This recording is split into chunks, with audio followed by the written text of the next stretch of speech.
আসসালামু আলাইকুম সোনার বাংলাদেশের মানুষ।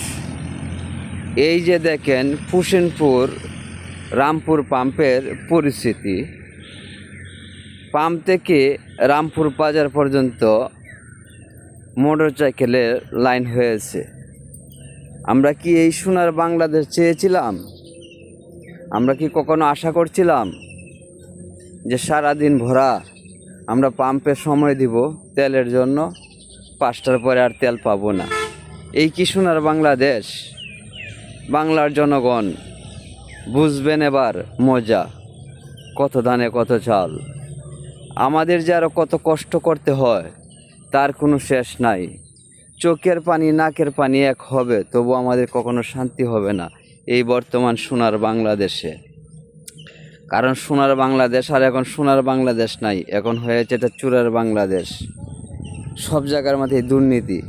পাম্পে আইসা দেখবেন নেতা নেতারার মোটরসাইকেল সমানে আসতেছে আর তেল নিয়ে যেতেছে। আমরা যারা সাধারণ মানুষ আছি তারা খুবই কষ্টে আছি। লাইন দাঁড়ায় থাকিয়া দিনের দিন লাইনে দাঁড়ায় থাকিয়াও তেল পাই না। কেন পাই না? আমরা সাধারণ মানুষের কোনো নেতা নেতাও নাই, কোনো কিছুই নাই। যদি সঠিক সিরিয়াল থাকতো তো আমরাও তেল পাইতাম।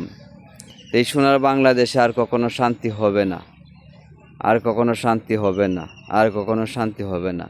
আর যারা মোটরসাইকেল কিনতে চাইতেছেন, দয়া করে বলি ভাই, আর কখনো মোটরসাইকেল কেনার চিন্তা ভাবনা করবেন না। ওই টাকাটা দিয়া একটা গরু কিনিয়া গরু পালেন, বছরের শেষে লাভবান হবেন। আমিও মোটরসাইকেল বিক্রি করে দিব, কিন্তু এখন আর মোটরসাইকেল কেউ কিনতেছে না। আমি আর বিক্রি করার মতন ভাস পাইতেছি না। যদি ভাস পাইতাম মোটরসাইকেল বিক্রি করিয়া একটি গরু কিনলাম হইলে, যে গরুর দুধ খাইলাম হইলে, বর্ষার শেষে বাছুর পাইলাম হইলে।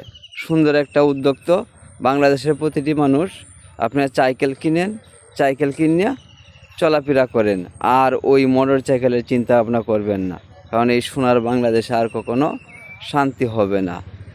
অকটেন পেট্রোল এই দুইটা জিনিস সারা বাংলাদেশের মধ্যে, আমাদের বাংলাদেশে রিফাইন হইতেছে। তবে কেন আমাদের এটা সংকট থাকবে? এটা তো সংকট থাকার কোনো কথা না।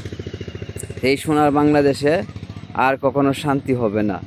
আপনারা যারা মোটরসাইকেল এখনও কিনতেছেন, দয়া করে বলি ভাই, আর মোটরসাইকেল কেনার চিন্তা ভাবনা করবেন না। কারণ মোটরসাইকেল কিনে কী করবেন? কষ্টই অনুভব করতে হবে। দিনের দিন বসে থাকতে হবে আয়া পাম্পে, কিন্তু কোনো লাভ হবে না, তেল পাবেন না, দিনের শেষে ঘুরে যাবেন। বর্তমান সময়ে 1000 টাকা রোজের কাজ তোয়া আইসা এই পাম্পে বসে থাকা সম্ভব না। সকলেই ভালো থাকবেন, ধন্যবাদ।